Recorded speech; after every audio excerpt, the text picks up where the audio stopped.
Hello, j'espère que vous allez bien et que vous avez passé une très belle semaine. Aujourd'hui, nous allons continuer la formation à la préparation de la certification PL300. La dernière fois, nous avons vu la partie modélisation et nous allons aborder dans cette vidéo la partie DAX. Alors, qu'est-ce que ça veut dire DAX? D-A-X. Ça signifie, déjà c'est un sigle anglais et ça veut dire Data Analysis Expression. En français, ça donne expression d'analyse de données. C'est un outil ou bien un langage qui permet de faire des calculs intelligents dans Power BI. Vous êtes d'accord avec moi qu'on ne peut pas parler de DAX sans aborder les mesures et les colonnes. C'est ce que je vais faire dans cette vidéo. Je parlerai exclusivement des mesures et des colonnes. Et mon objectif, c'est de réussir à vous faire comprendre c'est quoi une mesure, c'est quoi une colonne et quelle est la différence entre les deux. Je vais vous l'expliquer de manière vraiment basique, de telle sorte que quand vous serez en entretien ou bien au boulot ou bien même pendant un concours, si quelqu'un vous pose la question, vous serez en mesure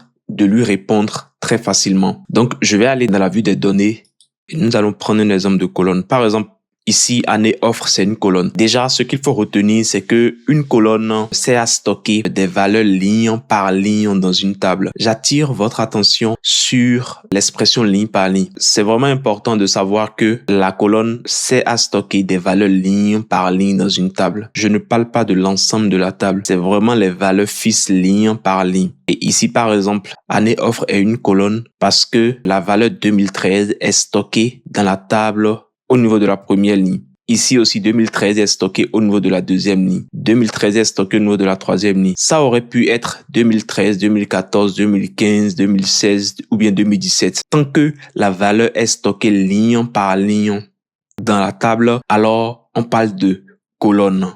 En fait, la valeur ne change pas quel que soit le contexte dans lequel l'on est. Elle est stockée dans la table depuis la source et elle ne change pas quel que soit le contexte. C'est pour ça qu'on l'appelle une colonne. Je vais prendre un exemple concret pour vous montrer ce que je dis. Alors, je vais prendre un visuel de type segment et un visuel de type table. Dans le visuel de type table, je vais aller chercher ma colonne année offre. Tac, je vais faire ne pas résumer. Et je vais prendre par exemple, admettons le code magasin ici. Et ici, je vais rajouter le code magasin. Donc, dans ce visuel, nous avons deux colonnes, année offre et code magasin. Si par exemple, je filtre sur un code magasin ici, à votre avis, qu'est-ce qui va se passer? Vous verrez que la valeur 2013 ne va pas se recalculer dynamiquement. La valeur restera la même. Tout ce qui va se passer, c'est que le filtre va retirer les lignes qui ne sont pas concernés par le code magasin sur lequel j'ai filtré. Quand je prends par exemple le code magasin IXBE1082, vous voyez, tout à l'heure, on avait 4 lignes. Et ici, on voit que le code magasin IXBE1082 est que sur la première ligne. Du coup, quand j'ai filtré, le filtre a retiré toutes les autres lignes et m'a affiché que la ligne qui est concernée par le code magasin IXBE1082. Mais la valeur n'a pas changé. La valeur 2013 ne s'est pas recalculée quand j'ai filtré parce que cette valeur est stockée depuis la source dans ma table. Donc, retenez que une colonne sert à stocker des valeurs fixes ligne par ligne dans une table. D'ailleurs, je vais choisir un autre code magasin et vous verrez. Si je prends par exemple le code magasin 901, donc vous voyez, le filtre a retiré toutes les autres lignes qui ne sont pas concernées par le code magasin IXFR4901 et m'a affiché que la ligne qui est concernée par ce code magasin. Et l'année ici ne s'est pas recalculée de manière dynamique. La valeur 2013 est restée fixe. C'est ça qu'on appelle une colonne. Et retenez aussi que très souvent, vous pouvez créer des colonnes avec Power Query. Quand vous êtes en train de développer un rapport Power BI et vous avez besoin de créer une colonne, optez toujours pour Power Query pour des raisons de performance. Quand vous créez la colonne directement en DAX, cela impacte vos visuels. Alors que quand vous la créez dans Power Query, cela a moins d'impact. Par exemple, quand vous la créez en DAX, vos visuels peuvent être lents pour recharger les données. Donc, il y a beaucoup d'impact liées à la création d'une colonne en DAS. Je sais que beaucoup de développeurs Power BI préfèrent la créer en DAS, mais moi je recommande très souvent aux personnes à que je conseille, c'est toujours mieux de créer la colonne dans Power Query. D'ailleurs, je pense que Microsoft aussi recommande de toujours commencer par créer une colonne dans Power Query. Optez pour DAS uniquement quand vous voyez que dans Power Query, vous n'arrivez pas à créer la colonne. Mais dans 90% des cas, vous allez voir que Power Query vous sert à créer n'importe quel type de colonne. Je vais vous donner une analogie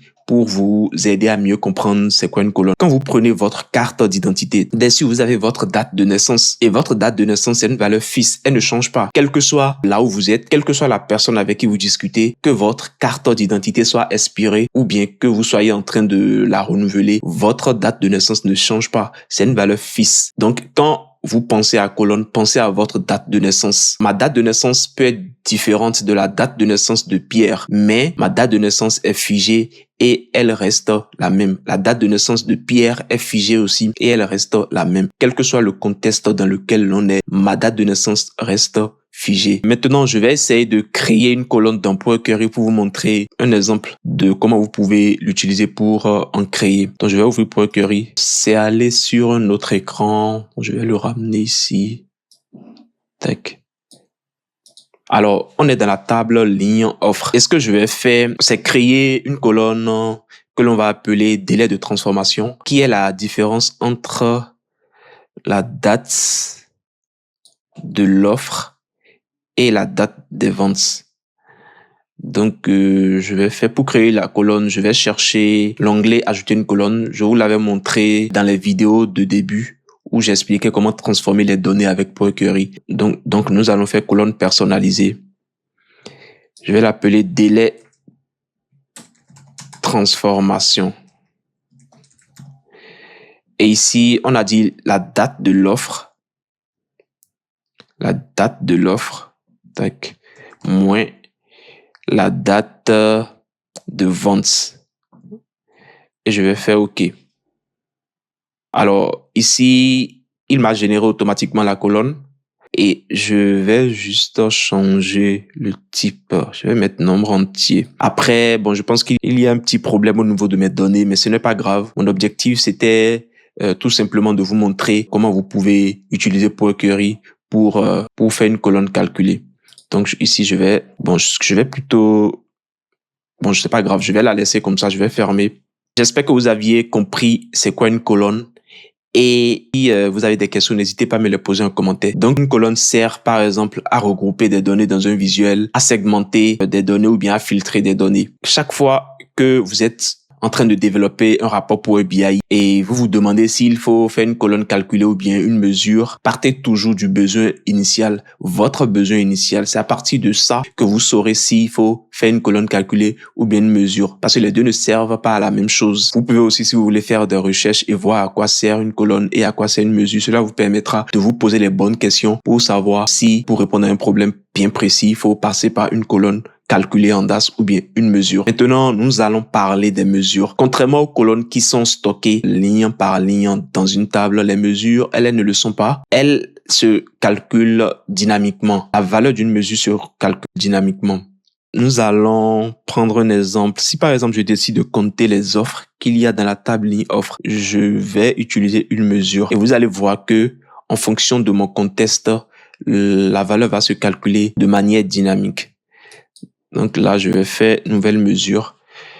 Je vais l'appeler, admettons nombre NB offre. Et je vais faire une distinct count. Dans une prochaine vidéo, je vous parlerai des fonctions en DAS. Parce que je sais que pour les gens qui n'ont jamais fait du DAS, quand j'écris distinct count, ça peut ne pas vous pourriez ne pas comprendre. Distinct count, ça permet tout simplement de compter le nombre d'offres distinctes qu'il y a dans la table ligne offre. Et pour le paramétrer, il faut mettre la colonne sur laquelle je veux compter. Ici, c'est la colonne identifiant offre. Donc, je fais identifiant offre. Donc, j'ai mis le nom de la table et le nom de la colonne. Je reviendrai plus en détail sur comment utiliser ou comment écrire du code en DAS dans une autre vidéo. Et là, je valide. Donc, je viens de créer une mesure qui s'appelle nombre offre. Je vais prendre un visuel de type KPI, enfin de type carte. je rajoute ma mesure dedans. Et ici, on voit qu'il y a 111 offres dans la table ligne offre. Si vous voulez, on peut aller vérifier. Hein.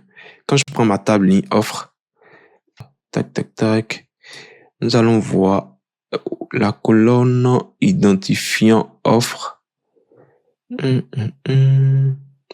Alors, la colonne identifiant offre, ok, elle est ici. Quand je clique dessus, vous voyez ici, elle me met qu'il y a 111 valeurs distinctes. Tout à l'heure, pour compter le nombre d'offres, j'ai fait distinct count.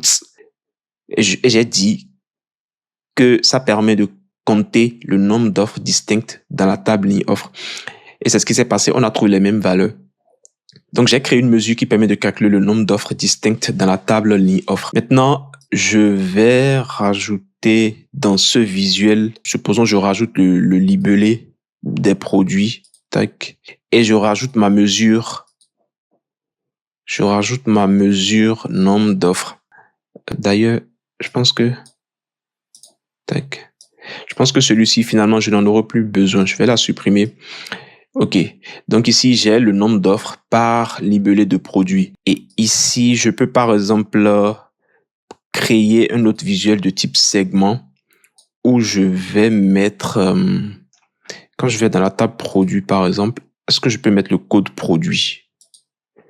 Bon, non, le code produit, je vais plutôt mettre une autre colonne. Ou bien je vais prendre une autre table et mettre une autre colonne. Quand je prends par exemple, d'ailleurs, bon, ouais, c'est pas grave. Je prends par exemple code famille. Ouais, on peut garder code famille ou bien code magasin. Ouais, pourquoi pas. Je peux prendre le code magasin. Alors, ce que je vais faire maintenant, c'est filtrer sur le code magasin. Vous allez voir ce qui va se passer au niveau de la colonne nombre offre. Quand je prends par exemple le code magasin IXBE1160, je ne sais pas si vous avez remarqué, mais les valeurs ont changé. D'ailleurs, je retire le filtre. Tout à l'heure, quand j'ai filtré sur le code magasin avec les colonnes, vous avez vu que les valeurs n'ont pas changé. Mais ici, quand je clique dessus, quand je prends par exemple le libellé produit 001 écomobilier, nous voyons 5, 002 écomobilier, nous voyons 35. Et quand je clique maintenant sur le filtre, d'ailleurs, écomobilier ne s'affiche même plus. Bon, je suppose que c'est parce qu'il n'y a pas de code magasin lié à ces produits-là. Mais comme vous pouvez le voir, les valeurs ont changé. Je vais plutôt choisir un code magasin qui a ces deux-là. Je pense que vous allez mieux comprendre si je fais comme ça. Si par exemple, je prends le tout premier, je prends par exemple l'avant-dernier. Ok, l'avant-dernier là, IXFR4901. Lui, il est lié à ces deux libellés produits. Donc, quand je prends par exemple 001 écomobilier, nous voyons qu'il y a 5 offres. Quand je prends 002 écomobilier, nous voyons qu'il y a 35 offres. Et quand je sélectionne le filtre, vous allez voir que les valeurs vont se recalculer de manière dynamique. Tac. Tout à l'heure, nous avions eu 5 ici et 35 là. Mais maintenant, nous avons 1 et 14. Parce que dans les 5, il y en a un seul qui est lié à ce produit, à ce code magasin. Et dans les 35, il y en a 14 qui sont liés à ce code magasin. C'est pour cela que je disais au début qu'une mesure se calcule de manière dynamique en fonction du contexte dans lequel l'on se trouve. Par rapport à l'analogie dont je parlais, on peut dire qu'une mesure, c'est votre âge. Parce que cette année, vous avez 25 ans. L'année prochaine, vous aurez 26 ans. Cette année, vous avez 20 ans. L'année prochaine, vous aurez 21 ans. Votre âge change en fonction de l'année en cours. Votre âge change en fonction du contexte de l'année. C'est pour ça que votre âge peut être considéré comme une mesure. Donc, une mesure change en fonction du contexte dans lequel l'on se trouve. À votre avis, est-ce que vous pensez que la mesure nombre offre se trouve dans la table ligne? Tout à l'heure, la colonne année, nous l'avons bien vu dans la table ligne offre, mais je vais aller dans la table, vous verrez que la mesure n'y est pas. Alors, la mesure, vous voyez, on ne la trouve pas, elle n'est pas dans la table. Je peux même déplacer l'ascenseur. Quand on regarde, on analyse un peu la table, la mesure nombre offre ne se trouve pas dedans. C'est ça la différence entre une mesure et une colonne. La colonne est stockée dans la table, alors qu'une mesure ne l'est pas. Une mesure se calcule de manière dynamique en fonction du contexte dans lequel l'on se trouve, contrairement à une colonne qui est stockée dans la table ligne par ligne. J'espère que vous avez compris et si vous avez des questions, n'hésitez pas. D'ailleurs, par rapport aux mesures, je voudrais rajouter une dernière chose. On utilise généralement les mesures pour, par exemple, calculer le chiffre d'affaires, pour calculer une moyenne ou bien un minimum. Vous pouvez faire des recherches pour voir à quel moment on utilise une mesure en DAS. Si vous avez des questions, n'hésitez pas à les poser en commentaire. Je prendrai plaisir à y répondre et on se retrouve très bientôt. À plus.